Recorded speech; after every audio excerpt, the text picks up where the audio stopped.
Hey, y'all, Scott Horton here for WallStreetWindow.com. Mike Swanson knows his stuff. He made a killing running his own hedge fund and always gets out of the stock market before the government-generated bubbles pop, which is, by the way, what he's doing right now, selling all his stocks and betting on gold and commodities. Sign up at WallStreetWindow.com and get real-time updates from Mike on all his market moves. It's hard to know how to protect your savings and earn a good return in an economy like this. Mike Swanson can help. Follow along on paper and see for yourself. WallStreetWindow.com. All right.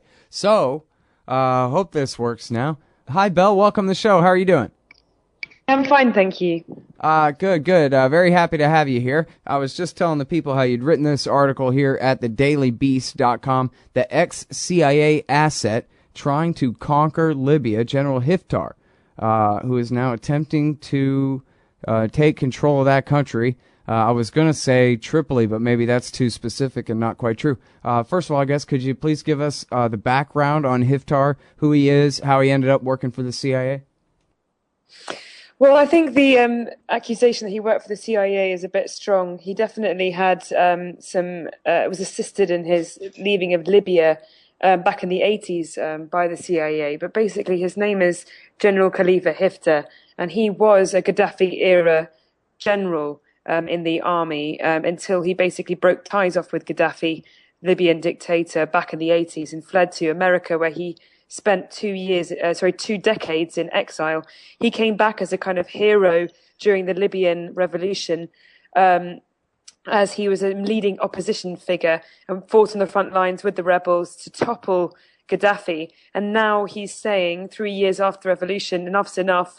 They need to clear the country of a rising group of Islamists, extremists, as well as militias. And that's what he's doing at the moment in East Libya, in Benghazi, with the remnants of the Libyan army and his own special forces.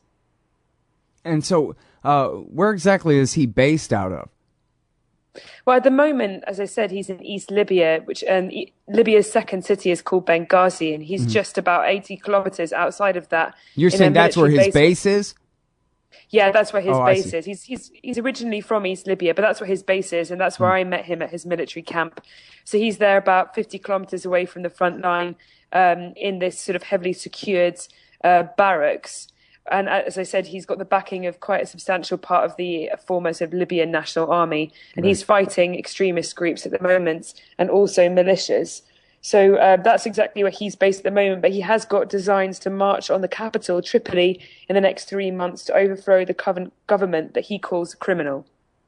And now, when it comes to the Islamists, are they geographically centered more in the east around Benghazi, or are they pretty much all over the place in Tripoli and everywhere else too?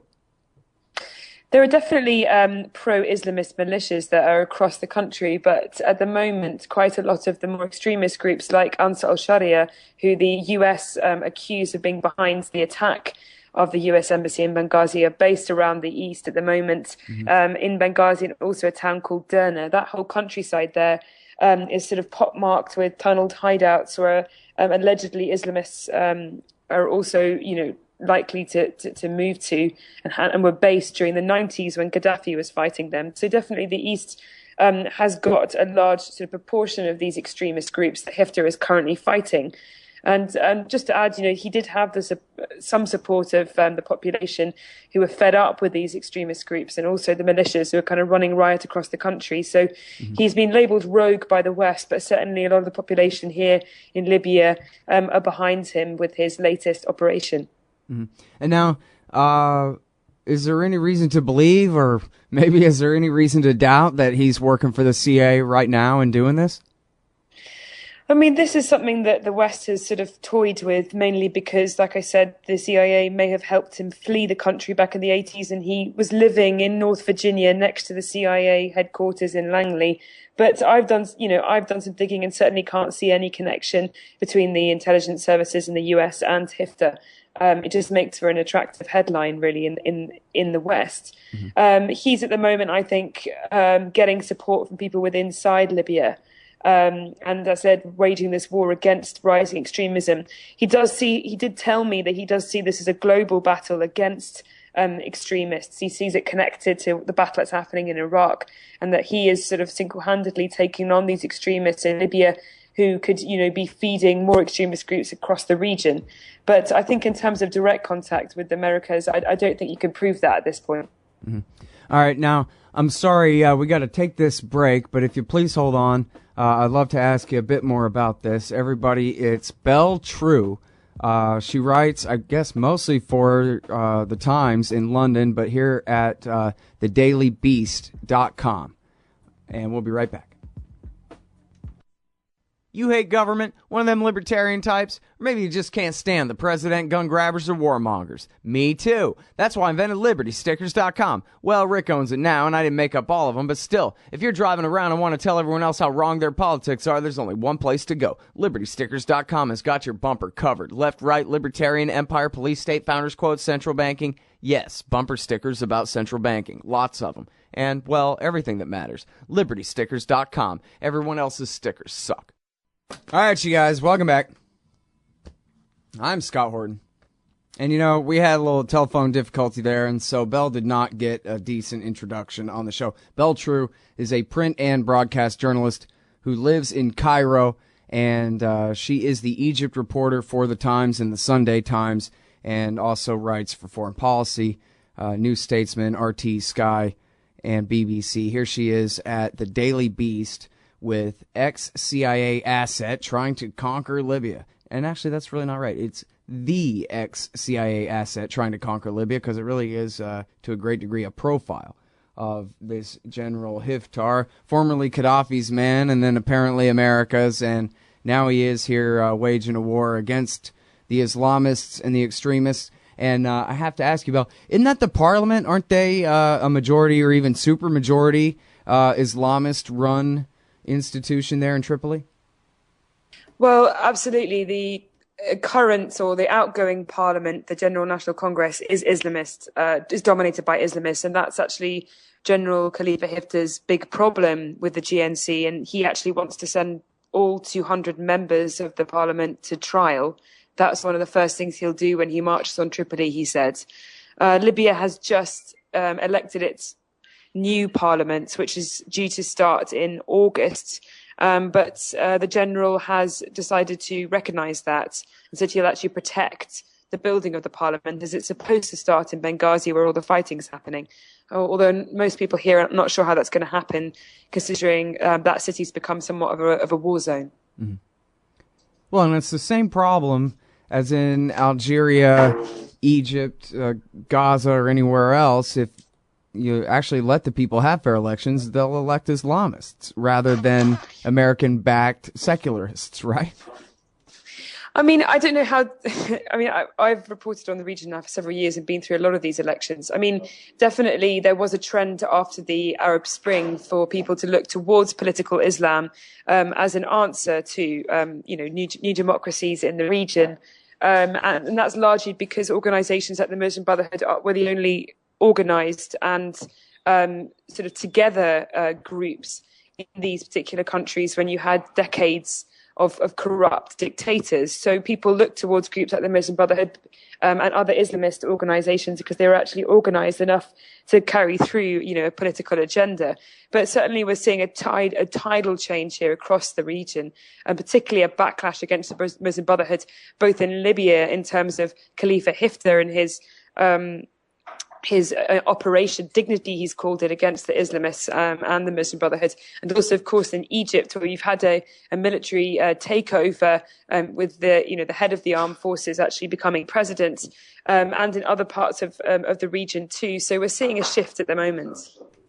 Yeah, certainly in terms of power, but then again, nobody really took al-Sisi's election seriously at all, right? It was one of those Saddam Hussein-style elections where it's more of a remark about what a dictator he is than a mark of legitimacy in any democratic sense. Well, definitely the Egyptian government were pushing for a high turnout because that's what they really needed. They know that you could get like a 90-something% yes. They just needed to have the people getting to the polling stations so they could say, yes, 50% of the country have voted. 50% of the eligible voters have voted yes, or whatever, but that didn't end up happening, to the point where the Egyptian government had to break electoral law to actually extend the vote by an extra day for no reason at all. The election commission said it was because it was too hot, which is ludicrous in a country like Egypt, which is always hot in the summer. And that was basically so they could get as many people out as possible. They even had a national holiday. Basically, everywhere you went, there were posters of Sisi. You couldn't walk down the street without looking up and seeing posters of him, with signs next to it saying "Vote yes," or just vote. So, I mean, definitely the elections in Egypt were somewhat farcical. It also came in the background of serious human rights abuses and the, obliteration of the Muslim Brotherhood and any of the opposition voices, including secular activists.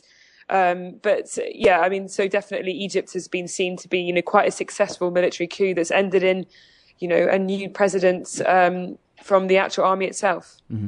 Well, and it makes sense whether, all things being equal, whether it's Egypt, Tunisia, or Libya, where if the Islamists get elected, that they'll get themselves unelected pretty quick if, they can't, at the very least provide for basic security and services that people expect, that kind of thing.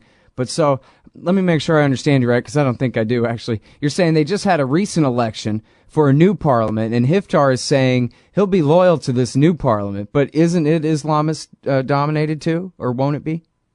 Yeah, the Libyan authorities did a clever trick with this parliamentary elections because of the fierce fighting here in Libya. And when I'm talking about fighting, if there's a political debate in the country, it tends to end with a gun battle like it's happening right now.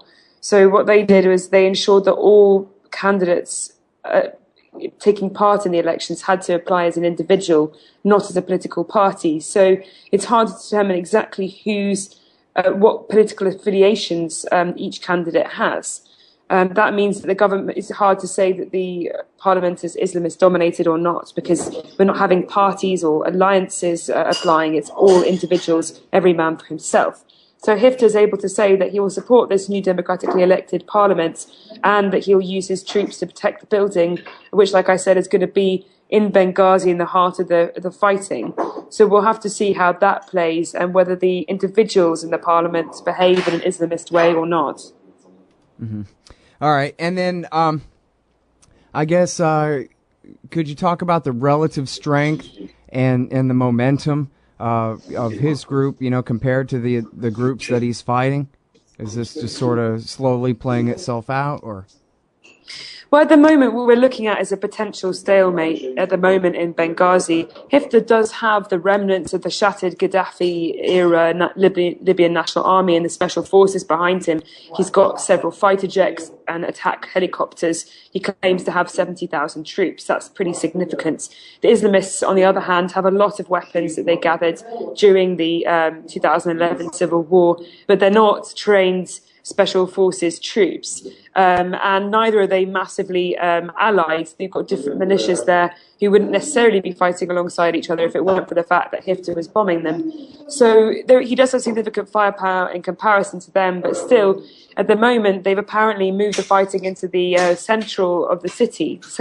And now this isn't an area that Hiftar can do his airstrikes. This is going to be, face to face, gun to gun fighting on the streets, and that's going to turn very bloody, and already has, judging by the video footage coming out of Benghazi. So we're going to have to see how it goes forwards, but this civilian area fighting certainly isn't going to end anytime soon, and it could drag on into a very unpleasant stalemate as the country is, teetering towards civil war.